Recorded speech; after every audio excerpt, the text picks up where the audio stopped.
Bonjour, on est sur le salon Ever à Monaco, un salon sur l'électromobilité et la transition énergétique, et je suis avec Parisa Fati, qui est ingénieur d'affaires en électromobilité chez Volvo et qui va nous présenter ce véhicule qui est le FE Volvo électrique.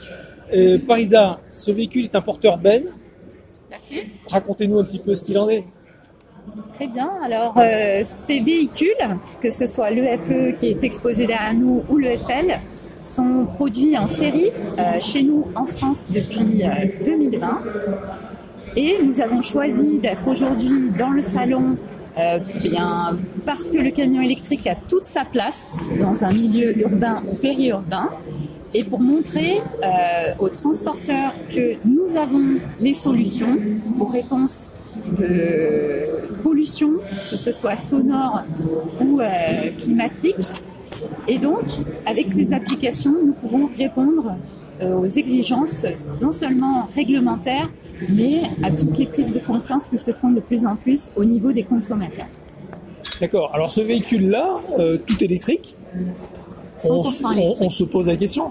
Son autonomie, alors c'est sûr, sur des trajets courts, la ville, etc., c'est tout à fait jouable. Mais expliquez-nous un petit peu sa particularité, son autonomie, ses temps de charge éventuellement. Qu'est-ce que vous pouvez nous dire à ce sujet? Aujourd'hui, sur du transport en ville, donc soit on amène des marchandises en ville, soit on collecte des déchets, on a une autonomie qui est amplement suffisante pour faire un travail journalier, rentrer au dépôt, se charger la nuit en charge lente et repartir le lendemain.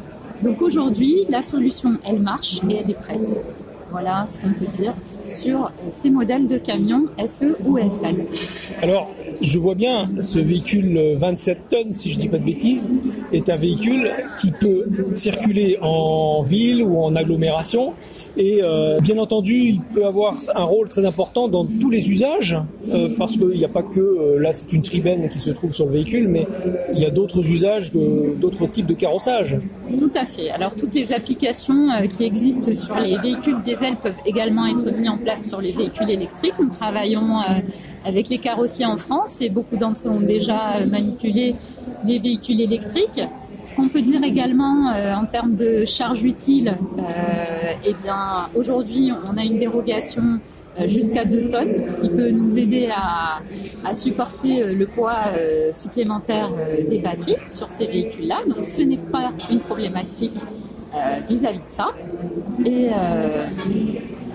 voilà, donc c'est un avantage, on est tous acteurs dans cette transition énergétique. Et on peut également parler des aides gouvernementales qui sont aujourd'hui valides cette année, donc que ce soit le bonus écologique qui est valide jusqu'au 31 décembre de cette année, ou l'appel à projet également qui est valide jusqu'au 2 décembre cette année. Donc tout est mis en œuvre pour que la transition énergétique se fasse et que les transporteurs vraiment adoptent ça au quotidien et puissent en faire un vrai outil de travail comme il est sur le diesel. Et donc finalement, il faut en profiter avant la fin de l'année parce que si j'ai bien compris, ces aides de l'État ne vont pas durer, à moins qu'elles soient renouvelées. Mais ça encore, je ne pense pas que ce soit d'actualité. Ça dépend du budget du gouvernement. Donc aujourd'hui, on n'a aucune nouvelle qui aille dans le sens du renouvellement. C'est pour ça qu'on encourage vraiment les clients à s'intéresser à la transition énergétique cette année pour le poids lourd. Donc ça a pris un petit peu de temps sur les véhicules personnels. Je pense que maintenant, sur le poids lourd, ça va partir très rapidement. Donc un transporteur qui souhaite investir sur ce type de véhicule, il a toute, je dirais, la possibilité de le commander et de l'avoir puisqu'il est déjà fabriqué. Tout à fait. Déjà depuis plusieurs mois. Depuis 2020, on produit les FLFE, donc ils sont commandables et livrables cette année. Et ces véhicules apportent, comme je le disais, du silence, donc on peut imaginer des plages horaires différentes de travail.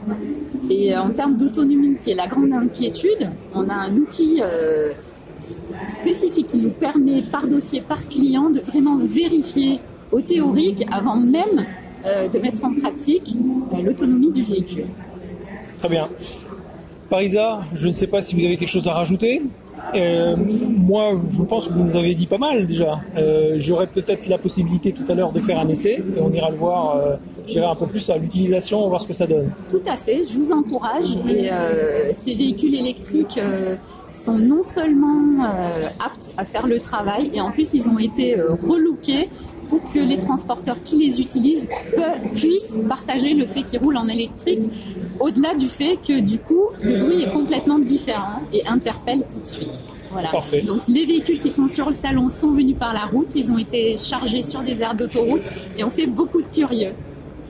Bah écoutez, je vous remercie Parisa. Merci on va à faire vous. l'essai, puis je vous dirai, vous verrez ce que ça va donner.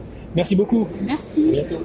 Vous êtes un constructeur, un équipementier, un distributeur de pièces ou de véhicules, un loueur, un financier ou tout simplement un acteur du TRM et vous souhaitez communiquer et laisser une empreinte à vie sur votre société ou sur un produit? Cet espace est disponible pour vous. Vous toucherez directement votre cœur de cible, les acteurs du TRM. Contactez-nous sur la chaîne du TRM@gmail.com.